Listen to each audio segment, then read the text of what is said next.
बिस्मिल्लाहिर्रहमानिर्रहीम अल्हम्दुलिल्लाहि रब्बिल आलमीन वस्सलातु वस्सलामु अला सय्यिदिल अंबिया'i वल मुरसलीन। हमने ज़िक्र किया था कि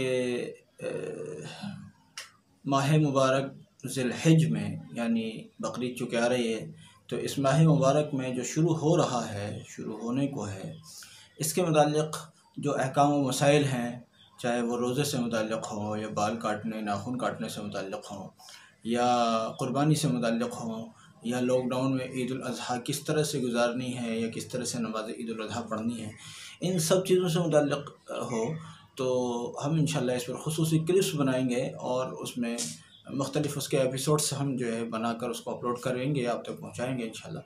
तो उसकी पहली क़िस्त के साथ हम हाज़िर खिदमत हैं। आज 29 ज़िलक़ादा है 1441 की और आज हो सकता है कि चाँद दिख जाए और कल से ज़िलहिज का पहला दिन शुरू हो जाए, ऐसा हो सकता है। सबसे पहले गुजारिश है कि आप हज़रात चाँद देखने की कोशिश करें। चाँद दिखने की सूरत में कमेंट्स वगैरह के ज़रिए या जिन हज़रात के पास हमारा नंबर है वो हज़रात फ़ोन के ज़रिए यानी व्हाट्सअप के ज़रिए हमें इत्तला करें और अपना नंबर ज़रूर भेजें, कमेंट्स वाले हज़रात ख़ुसूसन, ताकि आपसे तस्दीक की जा सके और अगर तस्दीक माकूल होती है तो फिर हम उसका यहाँ ऐलान भी कर सकें इंशाअल्लाह। बहरहाल अगर आज चाँद दिख जाता है तो एक पाबंदी उन हज़रात पर शुरू हो जाती है जो लोग कुर्बानी करने का इरादा बना चुके हैं। वो पाबंदी क्या है?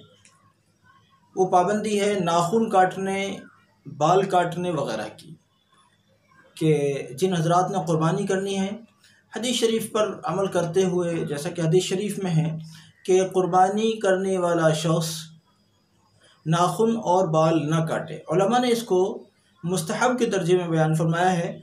उलमा फरमाते हैं कि ये अमल मुस्तहब है और बाज़ उलमा फरमाते हैं कि कुर्बानी करने वालों के इस अमल की नकल में अगर वो शख्स भी इस पर अमल करे, वो शख्स भी नाखून और बाल ना काटे जो कुर्बानी नहीं कर रहा है, तो उम्मीद है कि उसको भी सवाब मिले। बाज़ उलमा ने इस तरह भी फरमाया है।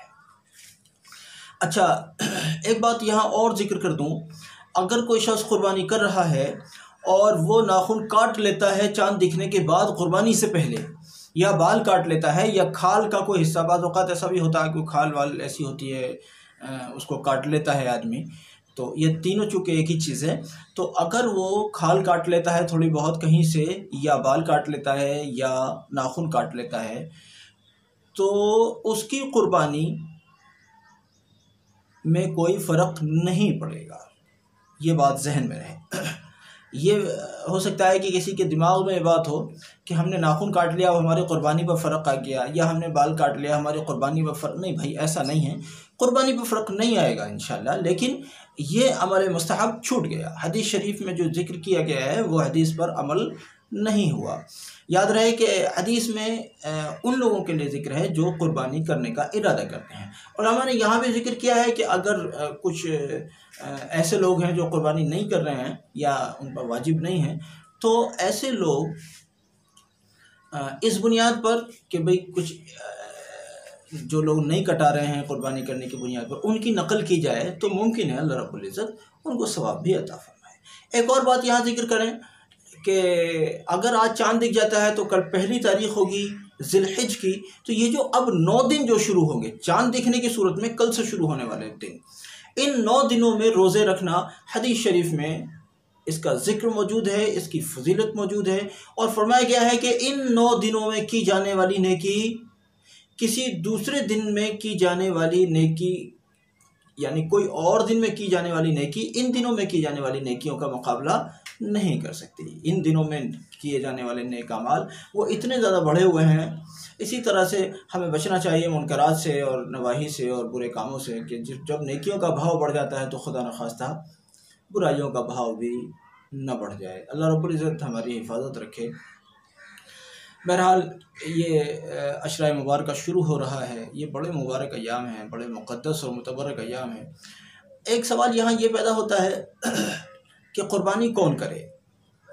जिस शख्स के पास में 52.5 तोला चांदी या उतनी मालियत मौजूद हो, 52.5 तोला चांदी या उतनी मालियत मौजूद हो, या मौजूद तो नहीं है लेकिन इन 3 दिनों में, जो कुर्बानी के 3 दिन हैं, उन 3 दिनों में उसके पास आ गई कहीं से इतनी रकम या इतनी मालियत उसके पास आ गई।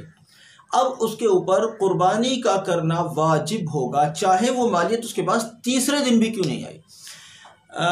निसाब तो ज़कात का भी यही होता है, लेकिन ज़कात में एक शर्त ये होती है कि ज़कात के माल पर साल का गुजरना ज़रूरी है। जब साल गुजर जाएगा आपके माल पर तो आप ज़कात देंगे। यहाँ कुर्बानी में न साल गुजरना शर्त है, न रात गुजरना शर्त है, न दिन गुजरना शर्त है। अभी कुर्बानी के 3 दिन चल रहे थे, तीसरा दिन ख़त्म होने से पहले पहले आपके पास कहीं से इतना माल आ गया, कहीं से भी आया, आपका बिजनेस था, आपका जो भी था, जिस भी सूरत, बहरहाल आपके पास इतना माल आ गया, अभी तीसरा दिन ख़त्म नहीं हुआ है, उससे पहले पहले जब माल आ गया तो आपके ऊपर कुर्बानी करना वाजिब हो गया। अब लॉकडाउन में चूँकि जानवरों का मिलना बड़ा मुश्किल मसला हो रहा है, तो जो लोग ऐन वक्त पर जानवरों को ख़रीदा करते थे उनसे दरख्वास्त है वो मुतहर्रिक हो जाएं, ताकि चूँकि इस बार हफ्तेवारी बाज़ार तो लग नहीं रहे हैं, तो अब ख़ुद ही अरेंज करना है, ख़ुद ही इंतज़ाम करना है, तो उसकी फ़िक्र के लिए जो है देर ना करें, सोचें नहीं, 2-4 दिन अपने घर पर चराना पड़े कोई मसला नहीं है, उसका कुछ इंतज़ाम सोच लिया जाए। बहरहाल जानवरों की फ़िक्र की जाए और महफूज ज़राए से जानवरों को हासिल करने की कोशिश की जाए। अल्लाह करे आसानियाँ हों और मुश्किलें ख़त्म हो, और मुश्किलें पैदा करने वाले अल्लाह करे वो भी समझ में आ जाए, उनके भी समझ में आ जाए कि ये काम उनके लिए ठीक नहीं है। बहरहाल हमारा ये पहला एपिसोड है, इंशाल्लाह दूसरा एपिसोड जल्द आएगा, उसका इंतज़ार कीजिए। जज़ाकुमुल्लाह, अस्सलामु अलैकुम व रहमतुल्लाहि।